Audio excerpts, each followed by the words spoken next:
Բարև ձեզ, Դիտակետն ուղիղ եթերում եք, զրուցենք Լեհաստանում Հայաստանի Հանրապետության նախկին դեսպան, տնտեսագիտության թեկնածու դոցենտ, հասարակական քաղաքական գործիչ Էդգար Ղազարյանի հետ։ Բարև ձեզ, պարոն Ղազարյան։ Շնորհակալ եմ, որ դատական նիստից հետո համաձայնեցիք գալ մեր տաղավար եւ մասնակցել հարցազրույցին, եւ քանի որ նշեցի դատական նիստից ենք վերադառնում, նախ տպավորությունները կապված դատական նիստի հետ, մենք զրուցեցինք, երբ դատարանի դահլիճից դուրս եկաք, դուք եւ փաստաբան Ռուբեն Մելիքյանը, Եվս մեկ անգամ հաստատեցիք, որ ըստ էության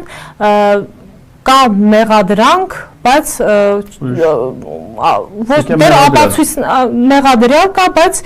ապացույցները ըստ էության ոչինչ չեն ասում։ Ուժով եւս չկա, ինչպես դուք եք արձանագրում, հիմա ՎԿ անդամենը մեկն է ետել է Սահմանադրական դատարանի աշխատակազմի ղեկավարը վերջին պահին մեղադրանք առաջադրելուց հետո, որն էս չլել, ասենք, գոնե մի ՎԿ ալնի լրի ֆորմալ այդ մարդուն նաև ինքը նաև այդ հաղորդում տվողն է ներգրավել են որպես ՎԿ, ոչ ՎԿ կա, կարանք ասենք, ոչ ուժող կա, ոչ իրավական հիմնավորում կա, ոչ ապացույց կա, ոչ հանցանք կա, մենակ կա մեղադրյալ։ Մենակ ես մեղադրյալ եմ։ Ուզում են ինձ դատեն, թե ինչ եմ արել որ պիտի դատել, դա ոչ մի ձևի չեն կա։ Մենակ այսօրվա դատական նիստին այդ ապացույցների ներկայացման փուլներ, այն ապացույցների, որոնք որ մեղադրական կողմն է ներկա դեռ անդրադառնանք նաև մեր ապացույցների ուսումնասիրությանը ներկայացնենք ապացույցները։ Այսօր հետազոտությունների փուլն է, մեղադրականների փուլը իրենց մեղադրական նստած լսում եմ ժամերով խոսում, կարդում այդ իմ տարբեր ելույթներից արձանագրված որոշ հատվածներ, ամբողջներ չի, որոշ հատվածներ սղագրած այդ քննիչն է արել դատախազը կարդում, լավ էլ կարդում էր միջայել ու շատ հաճելի էր լսել է, ասենք այդ Վահագին բաներ երկար ժամանակ չի քննարկվել, դե հիմա մանավանդ որ իմ խոսքի սահմանափակումն այդ կիրառվում է, ես դրանք չեմ կարող ասել։ Գերեն ինչ որ պիտի ես ասեի չեմ կարող ասել, ինքը նստած սիրուն ժամերով կարդում է, հիշացնում է այդ ինչ որ ասել եմ, բան, լավ էլ առոգանությունը շատ հաճելի էր, դուրս եկավ։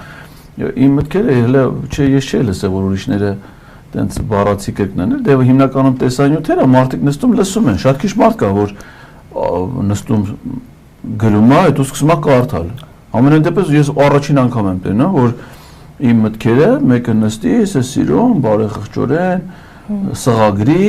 հետո նստի դատարանում, շատ հաճելի էր, շատ նստ լավ է զգում էլի, գլխով համաձայնություն է տալի, դե որոնք որ իմ ասածներն են, բայց Ռուբենին էլ եմ հարցնում փաստաբանին, ասում եմ, բա ապացույց երբ հալնելու։ Ասում ես որպես ապացույց է ներկայացվում։ Ասում բայց սա ապացույց չի։ Այդ իմ ելույթներն է, դրա ապացույցը ո՞րն է։ Հիմա ասենք թե եթե ես live news-ում հարցազրույց եմ տվել, միջազգային live news-ը կար տեսակ այդ գործերում։ Հենց ձեր այդ հարցազրույցներից մեկ։ Հիմա եթե իմ հարցազրույցներից մեկ, հիմա ասենք թե ոնց որ հիմա մեկը մեզ լսի, նստի սղագրի, նստի կամերայի առաջ կամ դատանում կարդա։ Դա լավ գործ է, բայց դրա ապացույցը ո՞րն է։ Դա էդի չի ապացույց։ Ապացույցը այն պիտի լինի իմ պատկերացումներով, որ դու մեղադրանք ես առաջադրել, մեղադրանքի այդ գործողության ինչ որ արձանագրումներ ունես, փաստեր ես գտել եւ այլն, դա պիտի համապատասխանի քո տված մեղադրանքին։ Եթե այդ համապատասխանությունը չկա, Եսի 52-րդ հարցազրույցն է իմ այս ամսվա։ Նստի սա հարցազրույցները գրի կարդա։ Դրա ապացույցը ո՞րն է։ Պիտի ապացույց ներկա։ Այսինքն դու մեղադրանքը տենա 498 հատվածի, ասում է դատավորի մասին արատավորող տեղեկություն, դատավորի կոնկրետ։ Այսինքն դատավորը դրա վերացական հասկացություն չի։ Ամեն դատավոր կոնկրետ, նաև պաշտոնատար անձ է, կոնկրետ մարդ է։ Այսինքն արատավորող տեղեկությունը պիտի իրեն վերաբերելի լինի, ընդ որում ինքը պիտի դա անցալի որպես իրեն արատավորող տեղեկություն։ Սահմանադրական դատարանի մասին օրենքն ասում է, դա սահմանադրական դատարանի դատավորին է վերաբերում, ինքը պիտի դիմի իր ապա։ Ոչ մի դիմող չկա, ոչ մեկ այդ ասածներից վատ չի զգացել, ոչ մեկին դա չի անհանգստացրել, բացի ինչ որ մի էտապում սահմանադրական դատարանի աշխատակազմի ղեկավարին, որը դրա հետ ոչ մի կապ չունի, իրան ընդհանրապես բանի տեղ դնող չի ելես, ամբողջ հարաբերություններում իր անուն տվող չի ելե, թե ինչի այլ են Գեմեյդան, ինչի էդ ով է իր գլխին գցել, որ ինքը պիտի լինի գնա հաղորդում տա, հաղորդումը անորոշ, բայց այդ ապացույցների ներկայացման փուլում պաշտպան Ռուբեն Մելիքյան դատարան ուշադրություն հրավիրեց այդան։ Բոլոր տեսանյութերի հղումները հետում է Էդգար Ղազարյանի Facebook-յան օգտահաշվից, այսինքն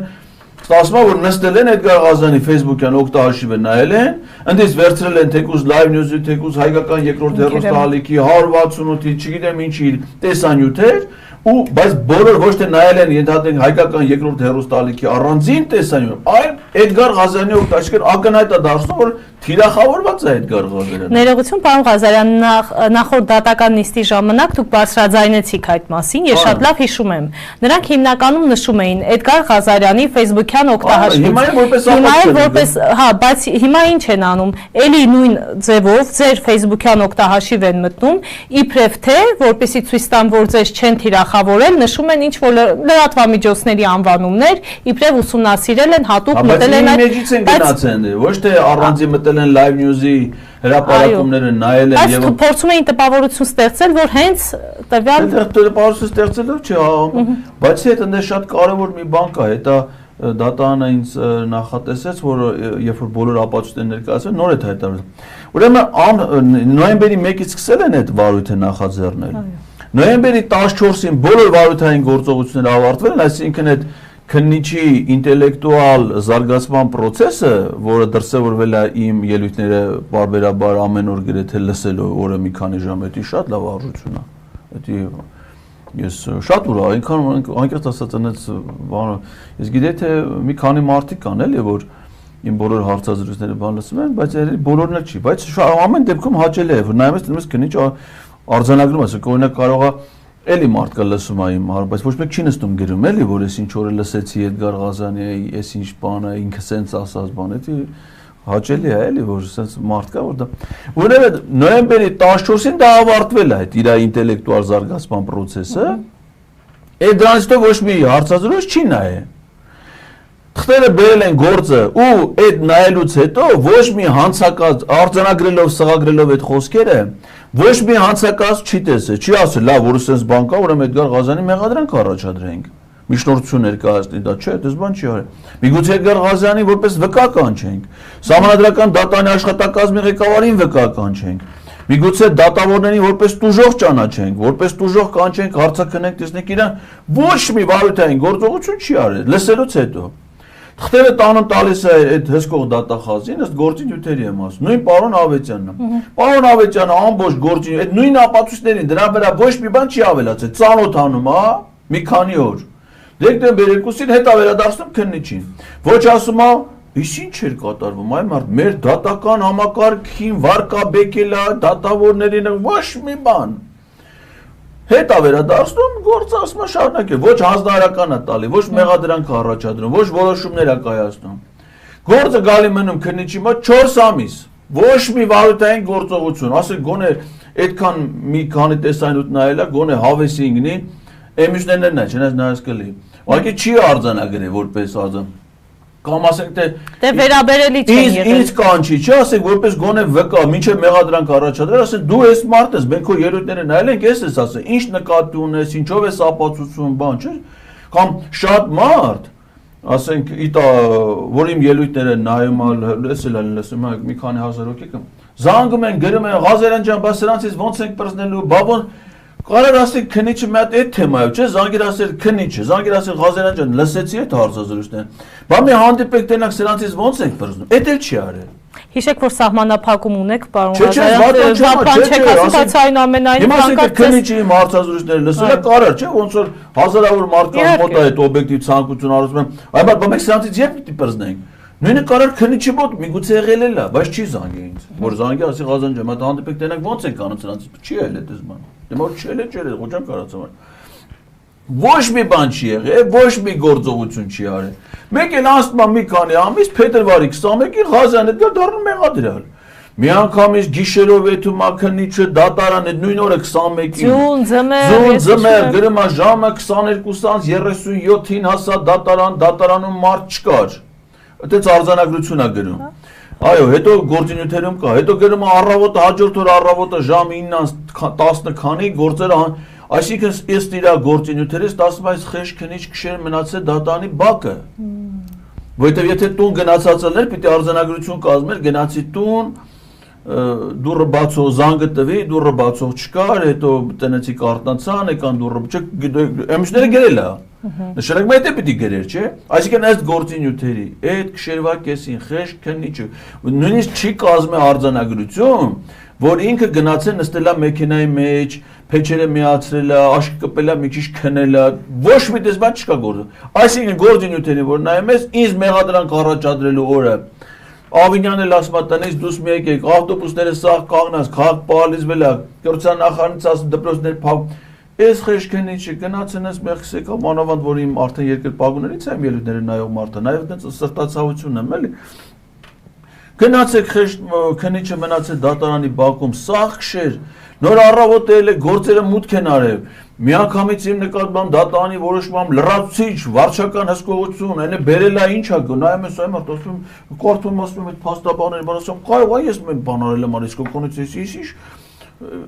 ինչ բանդիտը ես եմ բանը Շենգավիթ վարչական շրջանից դուրս չգա հարցազրույցներ չտա չգիտեմ ինչ էլի վարչական հսկողություն կիրառել դե Հայաստանից չբացակայել արդեն բանը այ մարդ ասում ինչ եմ արել ես 6 ամիս առաջ ելույթը այ քեզ բան այսինքն ու միանգամից վարույթը սկսում են 7 օր հետո տենեմ ես միջնորդություններ եմ գրում ասում եմ լավ մեղադրանք եք առաջադրել շատ լավ այդտեղ սկսենք գլը մի հատ այդ մեղադրանքի հետևից գնալ ես օրինակ միջնորդություն եմ գրում ասում եմ մի հատ կլինի այս ինչ վարույթային գործողությունը անենք օրինակ ասենք մեղադրանքի մեջ գրել եք Վայ Գրիգորյանը Սահմանադրական դատարանի փոխնախագահ, Արման Դիլայանը Սահմանադրական դատարանի նախագահ, իրանց Հասցեն Էդգար էս ասը, մեղադրանքում գրել եք, չէ՞։ Հիմա միջնորդություն եմ անում, ասում կարելի է այդ Սահմանադրական դատարանի աշխատակազմից հարցում անենք այդ որոշումները աշխատակարգային, որով Արման Դիլայանը դառել է ՍԴ նախագահ, պահանջենք։ Չկա գիտես, չէ՞, դες բան չկա։ Ոչ է Վահե Գրիգորյանին, բայց ասենք օրինակ Վալոդիա Հովհաննիսյանի ՍԴ փոխնախագահ ընտրելու որոշում կա, այսինքն երբ որ ՍԴ-ն իր կազմից ընտրում է ՍԴ նախագահ կամ փոխնախագահ, աշխատակարգային որոշումների նախադեպ կա։ Եվ դա է պիտի լի ՍԴ մասին օրենքով էլ մեն աշխատակարգային Հայաստանում ինչքան պաշտոնյա կա, հազարավոր, չէ՞։ Մեկը Վճռաբեկ դատարանի նախագահ, մեկը ազգային ժողովի նախագահ, մեկը հանրապետության նախագահ, մեկը վարչապետ, մեկը բոլորի վերաբերյալ կա անհատական իրավական ակտ։ Ասենք օրինակ երբ որ ես նշանակվել եմ մարզպետ եղել է կառավարության որոշում Էդգար Ղազարյանի մասին առաջնորդվելով է Սահմանադրության էսի ճոդված էսի կետով Էդգար Ղազարյանը նշանակել է Վայոց-Ձորի մարզպետ կապ դες պաշտոնյա չկա որ պաշտոնյա նշանակվում հրամանագիր, հրաման, որոշում, կարգադրություն, ինչ որ մի իրավական ակտ չլինի բացառությամբ Արման Դիլանյանի ու Վահե Գրիգորյանի այդ մարդիկ ասում են մենք պաշտոնյա ենք բայց իրանց որոշումներ չկա Հիմա բա ես էլ իմ խոսքի մեջ ասել եմ, որ իրանց պաշտոնավարման հետ կապված խնդիրներ գոյություն են։ Հիմա ասում եմ, որպեսզի պարզվի, որ ես սխալ եմ ասել, մեղադրանք ես, չէ՞, կլինի մի հատ հարցում անենք, այս մարդկանց պաշտոնի նշանակման որոշումները բերենք։ Եթե հարցում կանեք չեք բերի, ասեն այդպես որոշում չկա, կսասվի, որ ես ոնց որ դες սխալ բան չեմ ասել։ Բայց եթե սխալ բան չեմ ասել, դու արդեն որպես քննիչ ուրիշ բան պիտի անես, պիտի ասես, «Յա, կարող ես հանկարծ կապ ունի քրեական օրենսգրքին հոդվածի հետ, որը կոչվում է Սահմանադրական դատարանի իշխանության զավթում»։ Միգուցե, բայց պիտի վարորդային գործողություններ, չէ՞, ըստ դրա կատարի։ Կամ ասենք թե եթե իմ խոսքի մեջ ասում ես, որ ես դավաճան եմ, չէ՞ ասել։ Այդ ասում եմ, որ դա մեղադրանքի մեջ կա, այսօր ինքը դվանն է։ Այո, ընթերցել են։ Հանրային մեղադրանք։ Եվ այլ բառ։ Ասում եմ շատ լավ, ինչ եմ ասում։ Հիմա օրինակ այսօրվա դրությամբ ասում եմ, առաջիկա միջնորդություններով կներկայացնեմ։ Սահմանադրական դատարանը միջազգային պայմանագրերի քննության վերաբերյալ եւ որոշումներ կայացնելու վերաբերյալ 2 ամսվա ժամկետ ունի։ 2 ամսվա մեջ կարա ինքը որոշումը կայացնի։ Հիմա ինձ համար շատ հետաքրքիր է, թե ոնց է եղել Այդ պիտի պարզենք մենք ես դատաքննության ընթացքում պիտի պարզենք։ Առիթ իրանք են ստեղծել, ես պիտի նախաձեռնեմ, իրանք ես լավ են արել, կպիտի պարզենք։ Որ Սահմանադրական դատարանը Ադրբեջանի եւ Հայաստանի սահմանային հանձնաժողովների սահմանադրականության հարցի վերաբերյալ որոշման եզրափակիչ մասը, այսինքն որ ասում են, որ այս կանոնակարգը համապատասխանում է ՀՀ սահմանադրությանը։ Հրապարակել են սեպտեմբերի 24-ին 2024 թվականին։ Վերջնական տարբերակը, որ ՍԴ կայքում տեղադրվել է, եղել է սեպտեմբերի 26-ին։ Ուրեմն սեպտեմբերի 24-ին Նյու Յորքում Թուրքիայի գլխավոր հյուպատոսության տարածքում Հայաստանի վարչապետ Նիկոլ Փաշինյանը հանդիպել է Թուրքիայի նախագահ Ռեջեփ Թայիփ Էրդողանի հետ։ Այսին նախնական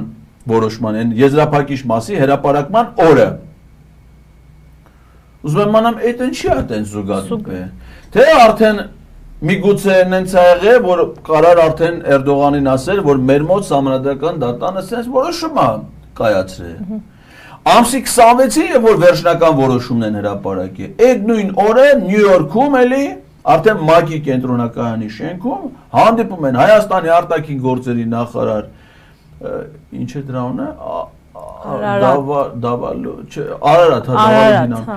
Արարատ Միրզոյանը եւ Ջեհրուն Բայրամովը հանդիպել են էդ էլ ամսի 26-ին։ Ուզում եմ իմանամ,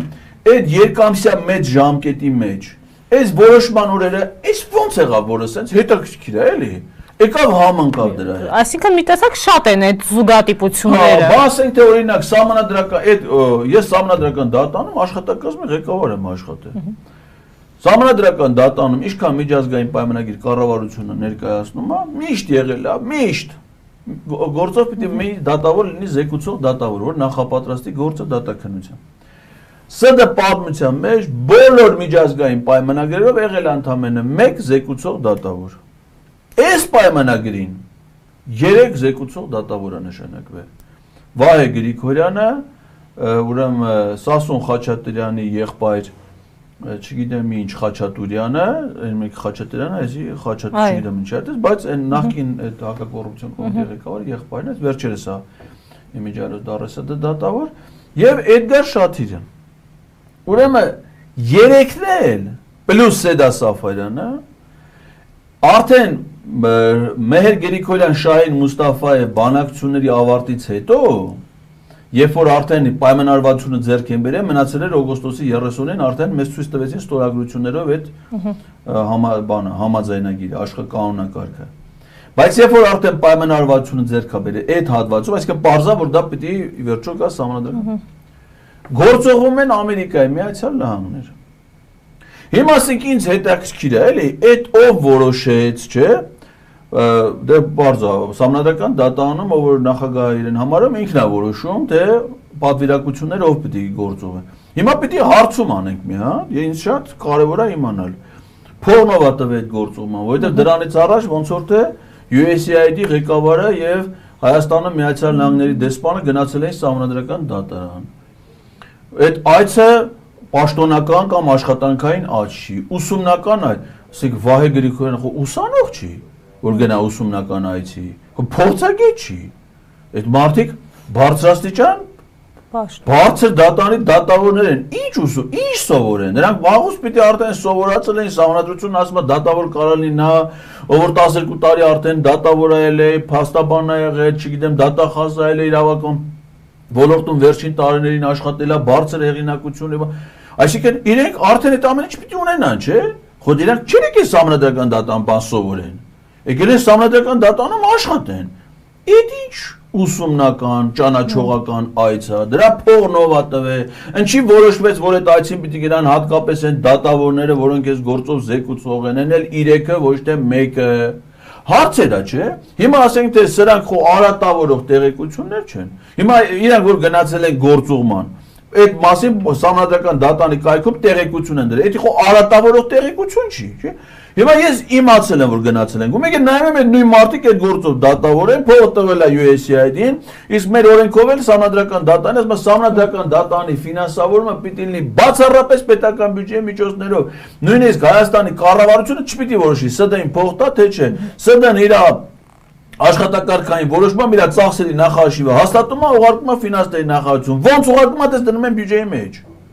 Որ ֆինանսավորումը մենակ բյուջեով էլի անկախ էլի որ դատանի ֆինանսը հիմա ես իմանամ USAID-ին դա մեր կառավարությունը չէ, դա Միացյալ Նահանգների կառավարությունն է, որ արդեն իսկ Միացյալ Նահանգներն էլ դրան նշանակում վերաբերմունքը փոխեց։ Ուզում եմ հասկանամ, դա ինչ ֆինանսավորում էր, դա ինչ հարցեր է, չէ՞ առաջանում։ Բայց հիմա հարց առաջանում Լուսինե Այրապետյանն էլ, Գառնիկ Իսագուլյանն էլ, չգիտեմ, Անժելա Թովմասյանն էլ, 168-ն էլ, հայկական հրավիրում են, խոսում ես բարձրաձայնում ես, ասում են, «Յա, այդ չես գխինգ է»։ Տանեք ես դատենք։ Հիմա ասեք թե այդ ասելիքը իմ խոսքը, այս ամեն ինչն է, ինչին է վերաբերում, դրան է չէ վերաբերում։ Հիմա ասենք թե հանրային մեղադրողը ասում է, մի տամ ապացույց ներկայացում, լսում եմ, ասում եմ, ապացույց է փալնելու, բայց իմանանք բայց դու ասում ես դրանով վնասվել է արդարադատության շահը, չգիտեմ, արդարադատանի նկատմամբ հեղինակությունն է պակասել է բան։ Պետք է դու ասեցիր, չէ՞, այդ մեղադրանքիդ մեջ դա գրել ես, հասկացանք։ Հիմա դու պետք է դա ապացուցես։ Որ հենց դրանից հետո ապացույց է, ինչ է, որ քո խոսքի, քո ներկայացած մեղադրանքը պիտի ոչ որ դա ինքնանպատակ չընչի, պիտի ապացույցները վերաբերեն քո ներկայացած մեղադրանքը հիմնավոր ապացուցել, դու ասում ես դատարանի նկատմամբ վստահությունը պակասել է, ասել է խոչի։ Ո՞վ ասում որ պակասել է։ Ուրեմն Էդգար Ղազարյանի խոսքը այնքան կարևոր է, որ ով ասում որ դրանից պակասել է, այլ ոչ թե բարձրացել է։ Դա մոտ պիտի բերես ասես, գիտես ինչ, մինչև հիմա քաղաքացիները դիմում էին սահմանադրական դատարան։ Ինչ ես Ղազարյան Էդգարը հոկտեմբերի 12-ի ելույթ ունեցել, խրտ կտրվա։ Էլ ոչ մի քաղաքացի ՍԴ դիմում չի ներկայացնում, էլ ոչ մի Այսինքն մարդիկ արդեն չգիտեմ ինչ ընկալում, պետք է ապացուցես, չէ՞ պետք է բերես փաստերով ասես, այս փաստն ա եղել, այս փաստն ա եղել, էսի դրա վրա թե չէ՞ խոսալը խոչի։ Պարոն Ղազարյան, նաև քանի որ այսօր մեղադրանքի կողմի ներկայացրած ապացույցների հետազոտության փուլում էին գտնվում, այդ ժամանակ երբ խոսք գնաց ՍԴ-ի վերաբերյալ ձեր ելույթների կամ կարծիքի մասին կամ գնահատողական դատողությունների մասին, ըստ էության ստացվեց այնպես, որ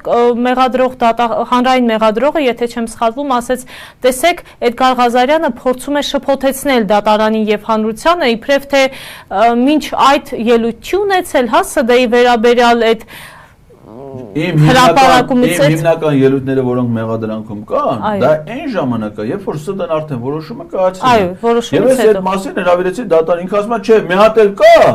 սեպտեմբերի 17-ին կամ չգիտեմ օգոստոսի քանիսին է ասել, այսինքն հանրահավաքներից մեկի ժամանակ այսպես հետո գիտեք բայց այդ սեպտեմբերի 17-ին ինչ որ ասում է դա այն որոշմանը Հայաստան եւ Ադրբեջանի սահմանային հանձնաժողովի որոշմանը բացարձակապես չի վերաբերում ես պարզ 2020 թվականին էլ եմ խոսել ՍԴ-ի մասին 2021-ին էլ Այս դա գործին վերաբերելի չէ բացարձակապես այս սահմանադրական դատարանի մասին ով չի բոլորն են խոսում են ես էլ եմ խոսում չէ ասեք թե հիմա բերում են ենթադրենք ինչ որ մեկին ընտրում են սահմանադրական դատարան հիմա այդ հարցերը այդ ինչ որ ես ասում եմ հիմա շատ չեմ ուզում դատարանի մարտավարության տեսանկյունից ասենք ասում եմ սահմանադրական դատարան իմ խոսքում ասել այսօր դատախազը ներկայացրեց որ լեգիտիմության դեֆիցիտ կա դատարանի կազմավորման իմաստով շատ լավ Դուք դա ասում եք որպես արատավորող վարկաբեկող տեղեկություն, բայց հələ բերեք մենք ուսումնասիրենք։ Հələ մենք բերեք տենանք այս սահմանադրական դատանում։ Այս փոփոխությունները ո՞նց է տեղի ունեցել։ 2020 թվականին սահմանադրության մեջ փոփոխություն է տեղի ունեցել, որով ՍԴ նախագահ Հրայր Թովմասյանի լիազորությունները դադարեցվել են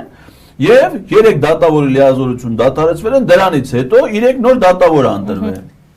Հիմա ասում եմ հասկանամ, եթե ես դա այդ գործընթացի վերաբերյալ քննադատությամբ եմ հանդես գալու, դու ինձ ասում ես նվաստացնում ես դատարանի հեղին, գոհամ էր դատարանը, ասում եմ, բայց մի րոպե։ Բայց ինչքան որ ես գիտեմ, կարդացել եմ մեր սահմանադրությունը, ազգային ժողովը իրավունք չունի կատարել սահմանադրության մեջ փոփոխություններ, որոնք վերաբերում են արդարադատության համակարգին, դատական իշխանությանը։ Այդ փոփոխությունները կարող լինեն բացառապես հանրաքվեի միջոցով, բայց այդ տենց է գրած ազգային ժողովը ո՞նց է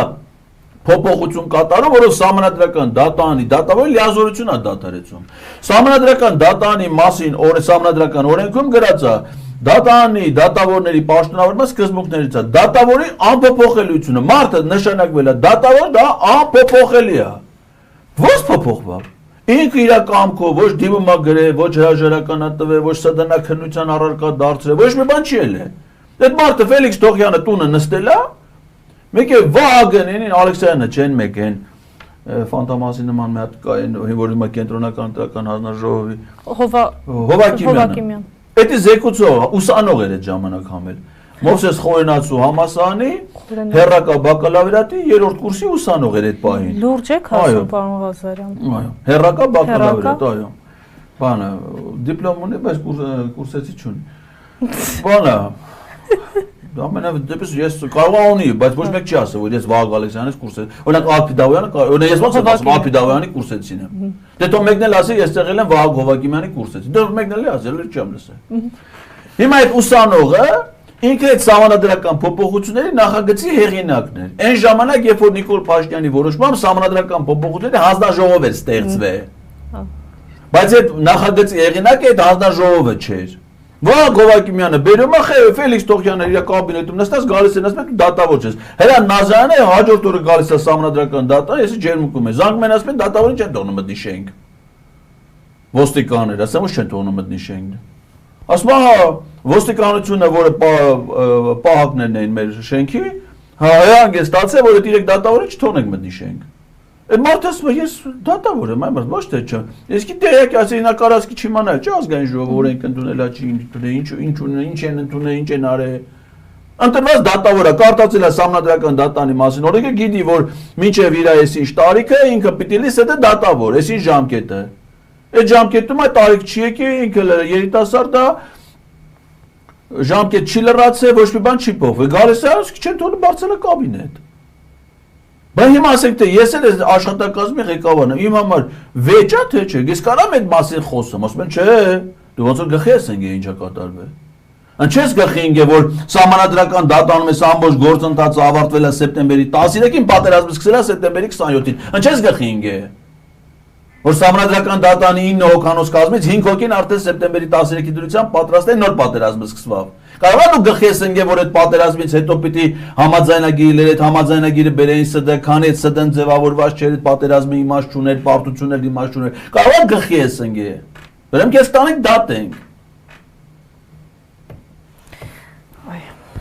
ինչևէ։ Պարոն Ղազարյան, նաև իմպիչմենտի հետ կապված գրեթե մի ամիս անցավ, չէ, եթե չեմ սխալվում, երբ գործընթացը նախաձեռնեցիք։ Վաղը շատ իդեպ խորհրդանշական օր է, 28-ն է, չէ, վաղը 28-ին առաջին հանրապետության օրը։ Շատ հետաքրքիր կլինի։ Աշխատանքային օրեր կարան ծաղիկները վերցնենք, եթե ազգային ժողով, բայց աշխատանքային օր չի, թե շնորհավոր ենք, ասենք, մի ամիս առաջ մենք ձեզ նամակներ ենք տվել։ Հիմա էլ ուզում եք ծաղիկներ տանք։ Բայց որևէ առաջընթաց կա, պարոն Ղազարյան, հանդիպումներ, քննարկումներ, առաջընթաց կա։ Դա առաջընթացը ոչ չկա, բա արդեն երկու падգամավոր նախաձեռնություններ սկսել, դա արդեն առաջընթաց է։ Միանշանակ։ Ազգային ժողովում 3 հանձնաժողով, 3 խմբակցություն կա, երկուսը հայտարարություններով են հանդես եկել։ Ազգային ժողովում դες падգամավոր չկա, որ միտեղ գնա հարցազրույցի իրան այդ հարցը չտան։ Ամբողջ երկիրը դրա մասին է խոսում։ Միջազգային մամուլի արձագանքներ ա եղել դրան։ Օրակարգ եք թելադրում, ստացվում է։ Դա այսօր ներքաղաքական կյանքի գլխավոր օրակարգային հարցն է։ Բայց մեզ համար նպատակը ոչ թե այն է, որ բոլոր դրա մասին խոսան ու ոչինչ չլինի, այլ կարող է պատահի հակառակը։ Մենք չարել քիչ խոսան, բայց անենեն ինչ որ պիտի անեն, այսինքն վարչապետին անվստահություն, մեր նպատակը այդ մասին խոսալը չի, մեր նպատակը վարչապետին անվստահություն հայտնելն է։ Այդ իմաստով մենք առայժմ չունենք process, ցավոք սրտի, բացի Հովիկ Աղազարյան եւ Հակոբ Աստանյան նախաձեռնությունից, որը իդեպ իր մեջ բավականին մեծ վտանգներ էր պարունակում եւ բարեբախտաբար ընդդիմադիր մյուս խմբակցությունները շատ շուտ հասկացան այդ վտանգները եւ պատիվ ունեմ հայտարարությունով կանխեց այդ հետագա զարգացումները Հայաստան Դաշինքն էլ անուշադրության թողնելով երկուսի դիրքորոշումներն էլ ընդունելի էր բայց ասեք մեր ակնկալիքն է որ առնվազն ընդդիմադիր խմբակցություններից падգամավորներ դե նախաձեռնություններ ցուցաբերեն վարչապետին անվստահություն հայտնելու եւ այդ նախաձեռնությունը մտնի արդեն կենսական իրագործման փուլ Այն ինչ որ մենք զգում ենք, տեսնում ենք որպես տպավորություն, որպես իրողություն, որպես փաստ, ոչ միայն այն է, որ դա հանրային կյանքի, ներքաղաքական կյանքի գլխավոր օրակարգային հարցն է, այլ նաև խիստ պահանջված է, հասարակական վերաբերմունքներ խիստ դրական է, անվստահության գործընթացի նկատմամբ։ Սկզբնական շրջանում ասեմ ձեզ, որ նույնիսկ փոփոխությունը, որ թերահավատությունը սկզբնական շրջանում ավելի մեծ էր, շատերն ասում են, որ դա լուրջ չի, դա չլող բան է, քպեականները չեն գա միանան, այսի չիլնելու բան, անիմաստ է, հələ նույնիսկ падգամավորներ կա մինչև հիմա ասում են, որ սրա նպատակ իրական նպատակը Հայաստան Դաշինքին թիրախավորելն է, Ռոբերտ Քոչարյանին թիրախավոր։ Ասեք ես ուզում եմ այդ մարդկանց ասում եմ, այդ ինչ որ ասում եք, հələ մի հատ մենակ մնացեք, բարձր ասեք, ինքներդ ձեր ասածը լսեք, որովհետև դուք հանդես եք գալի որպես Ռոբերտ Քոչարյանի աջակից, իր թիմակից, իր առաջնորդությամբ ստեղծված դաշինքի падգամավոր, բայց ասում եք հետևյալ, հիմա ես ուշադիր ասում եմ, դուք իմ ձեր ասածը ես եմ ասում, դուք լսեք։ Նիկոլ Փաշինյանին անվստահություն հայտնելու գործընթացը ուղղված է Ռոբերտ Քոչարյանի դեմ։ Լավ դες բան։ Ինչ կապ ունեն իրար հետ, կարծես թե Ռոբերտ Քոչարյանն է ուզում Նիկոլ Փաշինյանին մեկեն, եթե Նիկոլ Փաշինյանին անվստահություն ես հայտնում, դա լավ է իր դեմ բան ես անում։ Դες բան ո՞ց է, դուք ո՞ց եք դες բան ասում։ Ընդհակառակը Նիկոլ Փաշինյանին անվստահություն հայտնելու գործընթացի շահառունը Ռոբերտ Քոչարյանը մնացած բոլոր ընդդիմադիր գործիչները, թվում Հայաստան խմբակցությունը։ Այդ դառնում է խնդրեմ իրանց համար այն դեպքում, երբ որ կա անվստահություն հայտնելու հնարավորություն, իրանք դա չեն անում։ Իսկ եթե չեն անում, ավելի լավ չէ մենք սկզբից իրանց ասենք արեք մի խայտարակվեք։ Քանց թե չանեն մնան խայտարակված, ոնց որ հիմա են խայտարակված։ Այսինքն այս գործընթացի նպատակը ոչ թե իրանց թիրախավորելն է իրանց դեմ, այլ ճիշտ հակառակը։ Օգնել, որպեսզի իրանք դուրս գան այն խայտարակ վիճակից, ինչի մեջ որ իրանք հիմա հայտնվել են իրենց անգործության հետևանքով։ Մեկը ասում է, սա պառակտում է ներքաղաքական դաշտ, ընդդիմադիր դաշտը։ Ոչ, պառակտվել եք ինչքան հնարավոր է, էսի միակ գաղափարն է, որ կարա օգնի, որպեսզի դուք ձեր ամբիցիաները, խնդիրները, խնդիրները դնեք մի կողմ եւ բոլորդ համախմբեք այս գաղափարի շուրջ եւ ձևավորվի միասնության մթնոլորտ։ Բայց եթե ընդդիմություն ունենա միասնական վարչապետի ընդդիմադիր տեխնացու, բոլորը համախմբեն դրա շուրջ ու սկսեն հետեւական պայքարը նրա տեխնացության առաջ մղման եւ նրան վարչապետ ընտրելու Նիկոլին էլ անվստահություն հայտնելու ուղղությամբ։ Եթե իրաց կպառակտի, թե կմիավորի։ Ակնհայտ է, որ դա է ալնելու։ Եթե այսինքն դա չլինի, ընդհանրապես էլ փրկություն չի լինի այդ պառակտումը կանխելու։ Այսինքն այն ազնիվ օրինական սահմանադրական մեխանիզմներով իր էությամբ ազնիվ նպատակը փոխարենը կպնեն ջանքեր գործադրեն իրականություն դարձնեն, սկսում են այլաբանական գոյություն չունեցող մեկնաբանություններով ինչ որ կապեր գտնելով Էդգար Ղազարյանը Սերժի Մարտն է Էսեր Սերժ Սարգսյանն անում Ռոբերտ Քոչարյանը Էդգար Ղազարյան Սերժ Սարգսյանի հետ ինչ կապ ունի։ Եթե Էդգար Ղազարյանը հանրապետական կուսակցության անդամ չի, բանը այդ պատիվ ունեմ խմբակցության падգամավոր չի, որևէ ոչ Փողաստանը, ոչ Փողատալի, ոչ Փողաստանը, ոչ տալիք ունի, ոչ առնելիք ունի, ոչ հանձնարարություն ստանում, ոչ զեկուցումով, ինչ կապ ունի, ինչ կապը ինչով եք դուք տենում։ Ասում եմ, որովհետև ինքը Սերժ Սարգսյանի պաշտոնավարման շրջանում մարզպետ ա եղել, դեսպան ա եղել, այդ դրանով բայց Սերյան Օհանյանն ինչ ա եղել։ Հայաստան խմբակցության ղեկավարը Սերժ Սարգսյանի պաշտոնավարման շրջանում։ Ինչքան գիտեմ, պաշտպանության նախարար ա եղել ու անվտանգության խորհրդի անդամ։ Բայց Հայաստան խմբակցության քարտուղար Արտիկ Մինասյանն ինչ ա եղել Սերժ Սարգսյանի պաշտոնավար։ Ինչքան ես հիշում եմ, նախարար ա եղել, Լեհաստանը լա եկել, որ ես դեսպանը բնապահպանության շրջակա միջավայրի նախարարն էր։ Բանը, Արմեն Գևորգյանն ինչ ա եղել Հայաստան խմբակցությամբ։ Ես հիշում եմ փոխվարչապետերին ձելա ղեկավար, ես մարզպետ էինք փոխվարչապետ էր։ Հիմա այդ բոլորը Սերժ Սարգսյանի մարդիկ է Հայաստան խմբակցությունում։ Բայց ուզում եմ անաբար Սերժ Սարգսյանն ինչ ա եղել, որ Ռոբերտ Քոչարյանն էր նախագահ։ Ես հիշում եմ պաշտպանության նախարար ա եղել, վարչապետ ա եղել։ Հիմա Սերժ Սարգսյանը Ռոբերտ Քոչարյանի մարդն է։ Ասենք այդ կապերը այդ տրամաբանությամբ առաջնորդվող մարդկանց եմ ուզում։ Ասեք հիմա չի կարա, հա, Էդգար Ղազարյանը լինի, նախկինում պաշտոններ զբաղեցրած, հիմա իր սկզբունքային տեսակետներից իր հասարակական գործունեությամբ զբաղվող մարդ, որը առաջ է քաշում տրամաբանական առողջ օրակարգ, որի իրագործումը կարգավորված է սահմանադրությամբ եւ օրենքներով, բայց պահանջում է որոշակի ջանքեր, այսինքն դժվարություն ունի, բայց դժվարությունները ինչ պիտի անես, դի հաղթահարես, չէ՞։ Դե դժվարությունները, չասում եք, գիտես, մենք մեր համար հանգիստ նորմալ նստած ենք, ամեն ինչ լավ են, չի եսեք է բզբզում իզուր տեղը մենք մեր նեղություն տանք, հլնենք Նիկոլ Փաշինյանին հեռացնենք։ Հենայնի վարչապետը մենք է դեպուտատ ենք։ Պարոն Ղազարյան, չեմ կարող չանդրադառնալ նաև Ալեն Սիմոնյանի հետևյալ հայտարարությանը, որը այսօր է արել։ Ինչ է ասում Ալեն Սիմոնյանը։ Խաղաղության պայմանագիրը կնքելուց 5 րոպե հետո Հայաստանի ու Ադրբեջանի բնակիչները սկսելու են առևտուր անել։ Դուք իհարկե սրա մասին թողել եք մեկնաբանություն ձեր Facebook-յան պատին, բայց խնդրեմ այս մեկնաբանությունը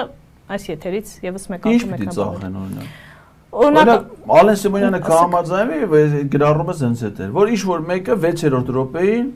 իրան տանի ծախի։ Աղդամի շուկայում։ Այն մի կողմից էլ ասեն թե Տիկին Գաֆարովան գա, ասի ինչ արժի ապրանք։ Առևտուր է, չէ՞։ ասեմ չէ, չենք կարող, մեր ստրկությունը օրենքով արգելված է։ Դա ասում է սուվենիր էլի, որպես ասենք ես մեր բարեկամության խորհրդանիշ, ասի ես ուզում եմ իմ տանը տես սուվենիրներ հավաքեմ, հայ ադրբեջանական արդեն բարեկամության որպես խորհրդանիշ, նա սիմվոլիկ էլի մի մանատ։ Տանեմ մեր բաղջան։ Տանեմ կապեմ բաղջան։ Էլի որպես խաղաղության սուվենիր։ Օրինակ կհամաձայնվի ինքը, որ գնամ, բա ով պիտի համաձայնվի, ինչը պիտի առևտուր, այդ առևտուրը ոնց պիտի լինի, ինչ առևտրի մասին է խոսքը։ Բա առևտուրը կարևոր երկրի բան չի մնացել։ Գիտեք ինչ էր ասում նաև, որ Ղարաբաղի շրջափակման ժամանակ առևտուր է եղել արցախցիների եւ ադրբեջանցիների միջև, կոնյակ են վաճառել եւ փող են վերցրել։ Այսինքն ներկա եղել ինքը։ Երևի։ Կամ չգիտեմ ով է եղել այդ առևտուր անողը։ Ոստեն ջան, դու ասենք մտածում ես, որ հանկարծ կարող է Նիկոլ Փաշինյանը, Ալեն Սիմոնյանը ինչ-որ մի հատ քպեական սուտ ասի, հնարավոր է դες բան։ Այդ մարդկաց բերանից մինչև հիմա դու մի սուտ լսել ես, որ մի բան ասեն, Ալեն Սիմոնյանը որ ասում էր Արցախն ունի ապագա ծափ էր։ Տեսանք։ Չի ասե։ Իհարկե։ Սուտ է ասե։ Տեսանք ապագան։